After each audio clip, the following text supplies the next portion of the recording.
With the latest patch in Pokemon Auto Chess, Wild has had some pretty big changes. Now, there is an 8% flat chance to find Wild units on any PvE round. Oh, what's this? Oh, Wild chance was nerfed to 6%, so my video is already out of date. But well, that's been the only change between the patch and now.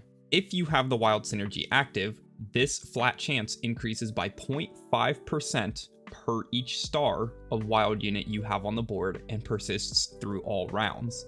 This means that not only is it easier to get a Wild start, you don't have to blast through all of your income just on PvE rounds to get Wild units. In the late game, your Wild chance caps at a much lower number, around 18% or so for a nearly capped board, which can make it harder to find units in the later stages. The other big change to Wild comes with the synergy bumps of Wild 6 and Wild 9. Essentially, today's Wild 6 is just about the same as previous Wild 9, while today's Wild 9 has a completely reworked effect. Now, when your units get below 30% HP, they gain shield and the bonuses from Wild 6 double. Previously, Wild units would just enrage a few seconds earlier, which pretty much almost never happened in a fight. Since Wild tries to win fights as fast as possible, it's a burst comp. Today, I'm bringing you not one, not two, but my first 3 Wild games from the new patch. These are going to be cut up a lot more, so the video isn't an hour and a half long, but I still want to highlight important decisions throughout the game.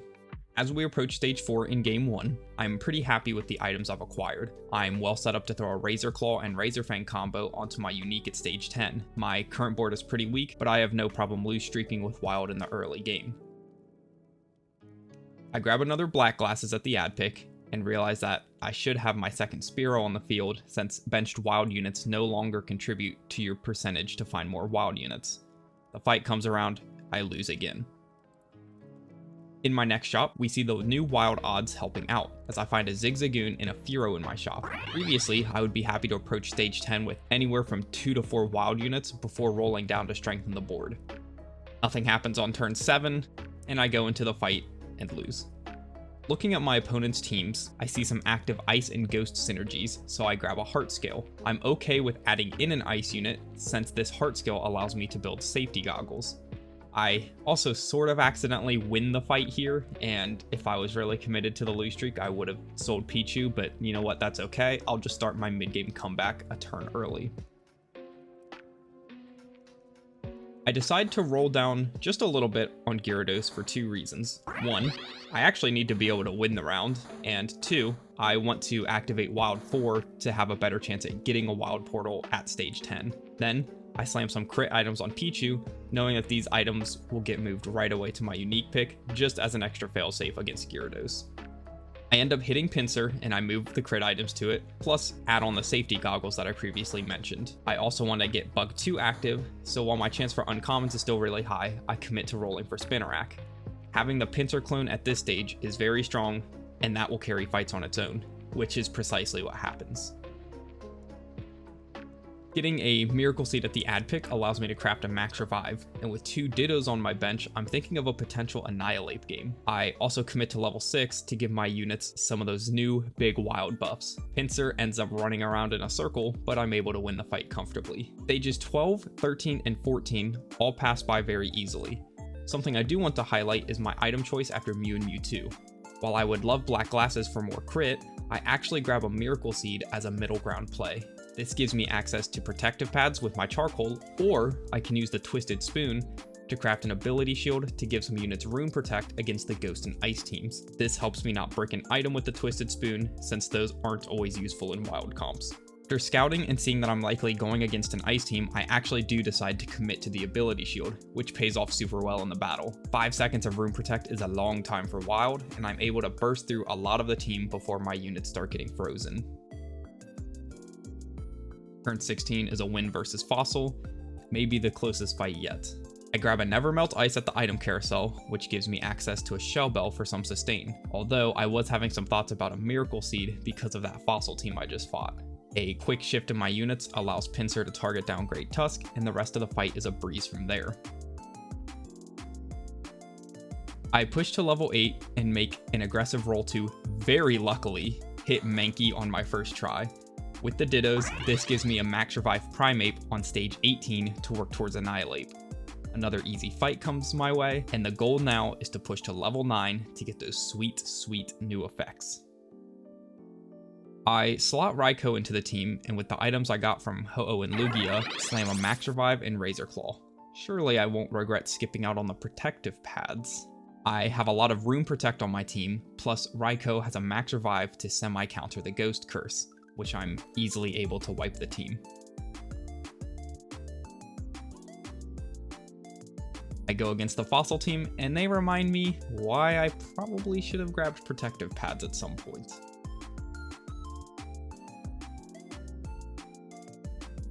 Turn 23 against the Ice team. Just like last time, having plenty of Room Protect helps me win this one.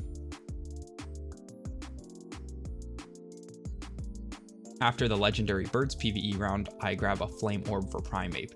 There is a good argument for Goggles since Primeape will confuse itself and do a lot of damage to itself, but that huge attack stat with Flame Orb is too fun to pass up. At turn 25, I'm able to hit level 9, and I forget to put another wild unit in. I seem to do this often where I level up, do something else, and then forget to add the unit in for my synergy bump. Light Sunflora and Manaphy put in crazy damage against my team, but it ends up being close enough that I think Wild 9 probably would have won me this fight. So definitely a bit of a throw on my part.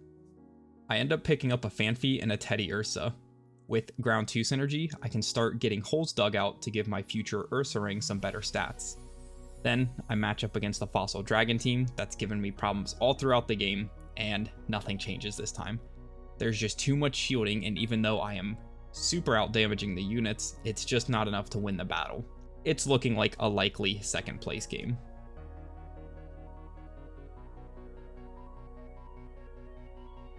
I grab loaded dice at the carousel, and I use my exchange ticket on the ability shield since the last two teams are Amorphous and Fossil, so I don't really find the Room Protect to be as vital as it was. I am fishing for a good AD item, but get a Power Lens instead.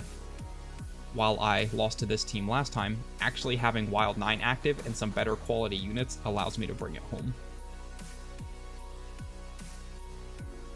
I pick up a Stardust after the Legendary Beasts PvE just to give Ursaring some extra survivability. My goal at this point is to roll for an Ursaluna and see if that can bring home the win. Oh, also, Annihilate acquired. Annihilate puts in some huge damage with that Flame Orb and loaded dice combination, but unfortunately, the decision to forego protective pads keeps coming back to haunt me, and beating this team is extremely difficult. While I have insane damage output, the Fossil shielding is once again too much to overcome. Maybe Ursaluna can turn the tides. After a ton of rolling, I do manage to hit Ursaluna. I quickly flip my units around before the battle, just so they aren't in the same position as last time. Annihilate gets right onto Regigigas and throws down some insane damage. Its Max Revive goes off, but comes back to finish off Gigas. Raikou and Pinsir are taking out units elsewhere, and suddenly, I've pretty comfortably won this match. I just have to do it one more time. Positioning is very tough in the endgame, and I tend to blunder it quite a bit. Trying to monitor your opponent's team while making all the necessary adjustments requires some quick thinking. I flip my stronger units to the left side to match where Regigigas moves, and I think this is the right idea, but I really needed Annihilate to be the leftmost unit. As the battle starts, Ursaluna also gets locked out by my other wild units, which is a huge loss for me. My units are able to burst down the muscle band holders until the Fossil shielding procs and the muscle bands get stacked up. Ursa takes out Gyarados, but I'm left in a bad spot in the 2v2. My units fall, but I'm very happy with second in this one. Even with my 4,000 damage, the Fossil team blocked 4,400, and that's tough to overcome. In game 2, we'll start right away on stage 4. I was able to get a pretty decent wild start alongside some solid items. I take the early level to 4, so I can slot in an extra wild unit to give myself a better chance of finding new wild units in the store. Even with an early level to 4, you can still hit 20 gold on stage 5 by selling the ad pick. Once again, I plan to just lose streak until my unique pick. While a magnet would be nice, I don't want to add in Coughing. I grab another Miracle Seed, which opens me up for multiple protective pads or a King's Rock to give myself a bulkier unit. On my bench, I'm holding onto a few water units in hopes of finding a third one to do some fishing. In the fight, I lose again to maintain the lose streak. I could sell my water units to hit 30 gold, but I actually decided to take another early level to hit 5. Getting another 0.5% for more wild units should help me. I'm confident that even with the level, I can still lose, and matching up against a fully itemized Charmeleon allows me to do so. I pull a Fearow and Esper in my shop, so the early leveling is definitely helping me find units. Scouting my opponents, I decide to continue taking calculated risks and add both of those units to my board. The evolved Fearow gives me even more wild chance, but could turn the tides a bit too much for me to stop losing, and this team is what I was worried about when scouting. But I'm hoping with ground 4 and some stronger ground units on the board, I can still lose. The ability shield keeps the ground units up, and Turtwig gets a big damage cast off. It's a very close fight, but Fearow gets picked off, and Turtwig is able to get a second cast off. I'm just so good at losing. I also decide to sell my bench to hit 30 gold and move away from trying to hit water 3. I don't love my item choices here, but end up grabbing a magnet as I feel that it will have the most use. In the fight, I bump into the normal team with a Flame Orb and Razor Claw, so I carry my lose streak all the way to Gyarados. Going into Gyarados on a loss streak can be a little scary. My money is in a great place, but my unit quality is pretty weak. I repositioned and decided to over-rely on my Fearow and Wild 4 buff to be able to take out Gyarados. Well, Fearow is the second unit targeted and gets taken out quick, and suddenly I'm actually continuing my lose streak and missing an item component on Gyarados. Bad luck continues as the 2 wild portals get taken from me, which leaves me with a big decision. In Old Wild, I would have just rolled with it, as I would have made a big commitment to roll down during the Gyarados round to strengthen my board.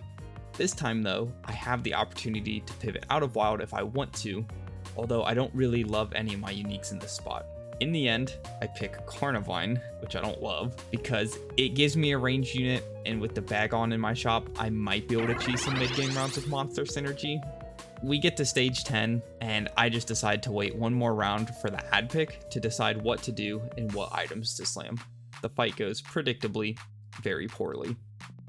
As much as I don't want to add a Mora, especially with an opponent playing Ice, I decide the risk is worthwhile for the Never Melt Ice. This gives me a red orb and a loaded dice, which is a great starting point for me to turn this around. I also throw in Monster 2 for the time being, but this is not a long-term solution, especially going into battle against that Ice team. The freezes are way too much, and this match is starting to go really poorly. Here's a play. I grab an air balloon from the Kecleon carousel. This gives plus 30 speed and a 10% dodge chance to the unit that holds it. I need any kind of momentum I can get, and maybe this can help Carnivine get some monster stacks. The benefit of the added attack speed is seen immediately. Carnivine gets out to a quick start and picks off almost all of the weaker units. It's left in a 2v1, and a flying reposition turns it into a 1v1. Sadly, Druddigon has a full ability bar and casts to finish off the fight.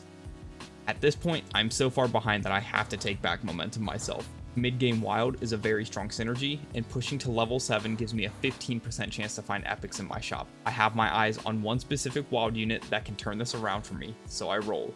And roll, and roll, and roll. The next battle starts, but it doesn't matter. I have to strengthen this team now, or I'll be out very soon. So I roll and roll until...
Well, I made it. You might notice something on the side, a wild gem.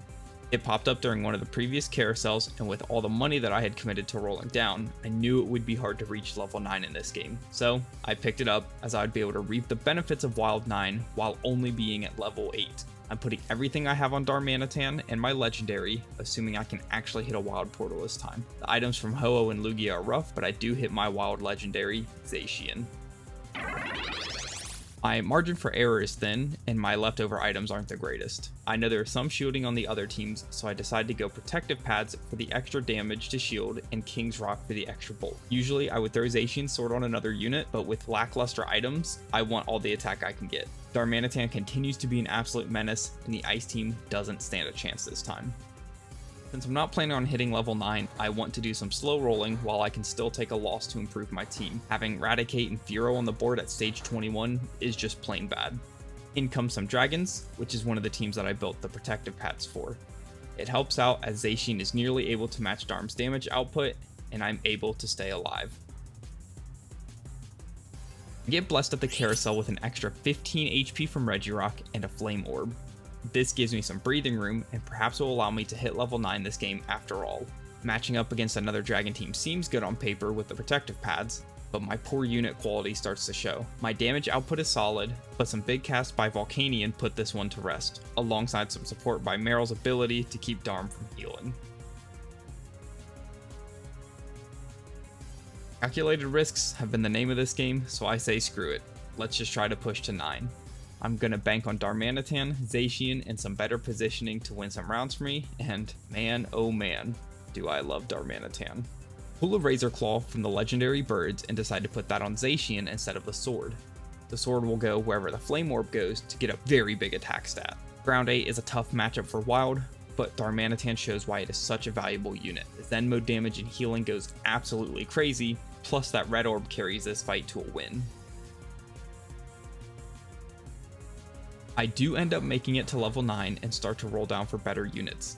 I find Teddy Ursa, but can't get it evolved before the next fight against the Ice team.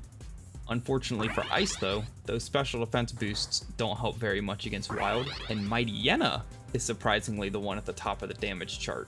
Item carousel doesn't go my way as the Red Orb gets taken, so I just grab a Crassidia flower to give my strong units more attack speed. My positioning isn't ideal and I know it, but for a moment this fight looks to be in my favor. My units do a great job outputting damage, but a full crit cast Drizzile sits in the corner and carries this fight. I have the numbers advantage, but as soon as Darm gets to Drizzile, it gets blasted by a crit cast, and I'm down to my last life.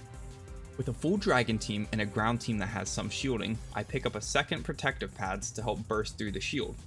I make sure my team is much better positioned this time and have a rematch versus the aquatic team. My team is so much better positioned for Drizzile casts, and Zacian is able to pick it off before it can get too out of control.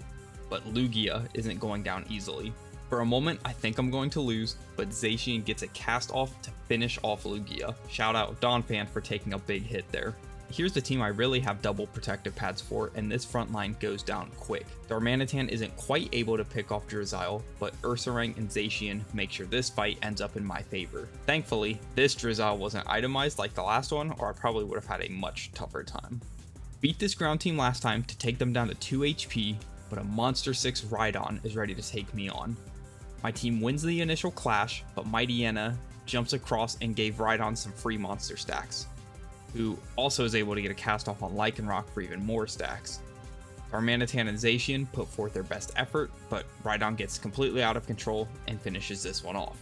Considering where this game was for me earlier, I was ecstatic to bring this one back to second. For our third and final game, I'm not going to bore you with the same wild lose streak start again, so let's jump ahead to stage 6. Here, I succeeded with what I was attempting to do at the start of the last game, hit water through on the board to fish for a Remoraid. The evolved Octillery is arguably the best wild unit in the game. It has a massive base attack stat of 26 and an attack range of 3. Getting all those wild buffs and sitting at range allows this unit to pump out damage. So, who do I fish up before the Gyarados round? Magikarp, another Magikarp, and a third Magikarp. That's okay. I'm banking on a very low percentage to actually fish up Remoraid. While getting one before Gyarados would be ideal, I will still try for a few rounds after. At the uncommon pick, I grabbed a Charcoal, so I'll throw that on Horsey to help beat Gyarados. I can't be caught on film losing to Gyarados 2 games in a row. I do pull out the win and am rewarded with another Charcoal for my efforts. I grab the only wild portal in front of me and am rewarded with Basculin. Now, I generally don't love getting this as my wild unique, but in this instance, it will contribute to my fishing chance for Remoraid. Then, I roll down just a bit to strengthen my board and am able to grab a Seadra to help with my mid game. I want to sell this unit later to move the items onto a better wild unit, so I'm okay with Seadra holding them for now. Unfortunately, my first matchup is against a fully itemized Chestnut who isn't bothered in the slightest by my attack heavy team, and this one goes nowhere for me. Still no Remoraid as I fish up another Magikarp. I grab a Charcoal at the ad pick to give even more attack power to my Seadra and hold on to my other Charcoal for later. These Muscle Band units are doing quite the number to me as my quick attacks stack them up quickly and make the holder way harder to kill. This time, the Dratini holds up long enough for Cryogonal to blast through my team with its ability casts.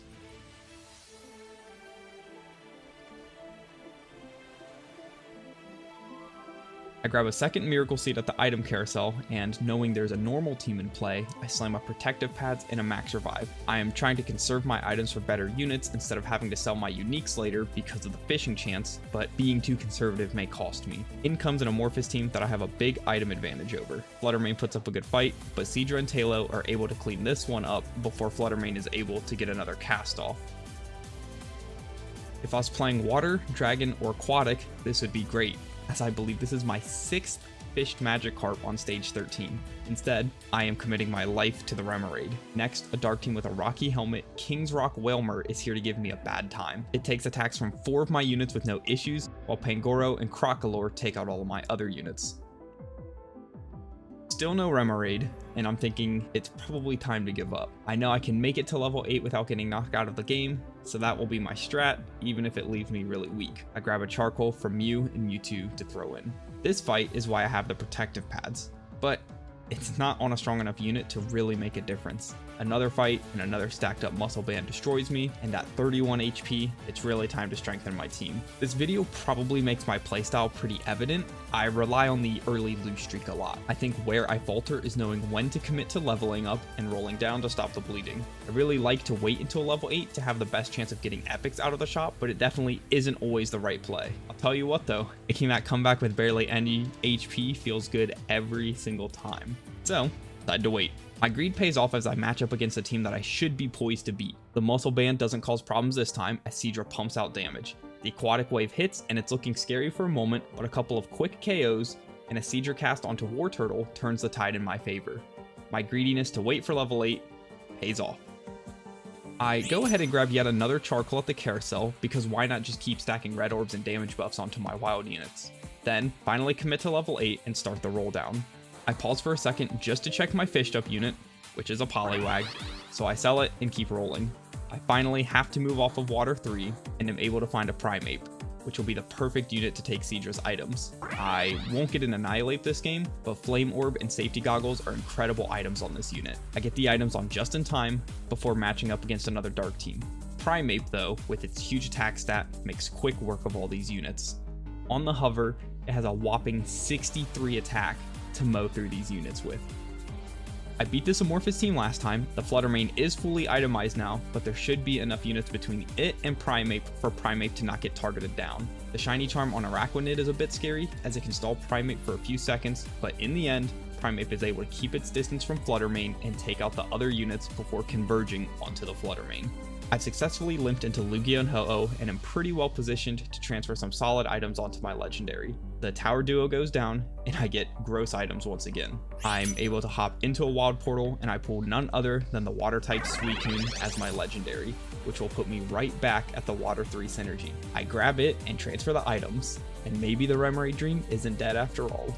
I wasn't expecting to go against this team, so my positioning isn't great and Primeape gets focused down pretty early. Suicune tries its best to bring this one back, but my other units get taken out and being focused by 2 strong ice units keeps Suicune frozen. They take Suicune out easily and I'm potentially down to my last life.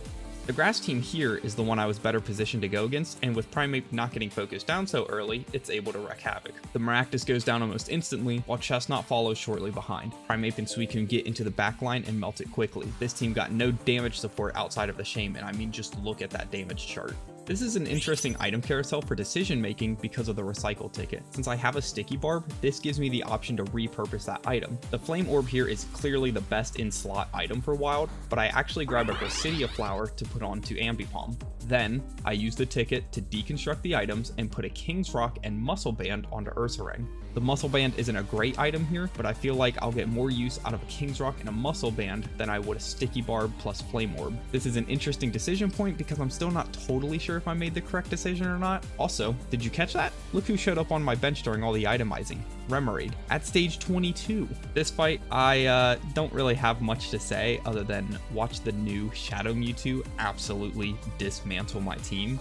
Not to mention the perfectly itemized Wailord against my AD units. Oof. Somehow though, I survived on 4 HP and I need to spend the rest of my gold. I find a Ditto quickly and decide to gamble my entire bench on finding another one, which I do. It took until stage 23, but I got my Octillery. Now I just have to not die. Easy, right? A Soldew Aqua Egg Volcanion isn't going to make it easy, but my units are able to shred through the front line. Love Disc isn't being utilized at all, so the rest of the team gets ransacked quickly. I live another day and watch the current 5th place player lose to secure top 4 for myself. Since I've secured top 4, that means no elo loss for me. I spent my entire game trying to get Octillery, so I say screw it. Let's give my man some items. I sell Primeape and Octillery gets the Flame Orb, Goggles, and Red Orb, while I get a Max Revive from the Legendary Beasts to put onto Ursaring. This Amorphous team gave me the work last time, but my newly acquired ranged nuclear missile makes a huge difference in this one. Can't be frozen by Vanillish or Cryogonal and smashes through units with its huge 78 attack stat. It looks dicey for a second, but Octillery locks in on Cryogonal and takes it out of the fight. The rest of my units clean up, and I've pulled into the top 3. Panic here a little bit and mess up my positioning, which locks Darmanitan out of the fight for a couple seconds. Octillery isn't going to let these Rocky Helmets wall us again though, as it nukes the Maractus and finishes off the Chestnut. Suicune is dashing and dancing its way into some huge damage numbers. The 2 Max Revives I have clutch up for me, as the second lives for Suicune and Ursaring save this round for me. It's super close, but I survive again. I match up against the Ghost of the Dark player, and it goes just about as well as last time. That Wailord is just able to soak up so many hits from all of my units, including Octillery. The crit power and attack speed is way too much for my units to handle, and I bow out at a respectable 3rd place. I think with a little better play, I could have pulled 2nd, but I don't think I was ever beating this team. Wild is such a fun synergy, and I'm hopeful that with the new update I get to play it a little more often, even with the hotfix to change the base chance of wild units to 6% instead of 8%. I know this got pushed a few weeks ago, and I'm a little late on the video, but I went on a big work trip and haven't had the time to finish it. If you like this different kind of jam-packed, faster paced video, let me know. Leave a like, subscribe, all of that good stuff, and eventually I'll post a 1st place wild game.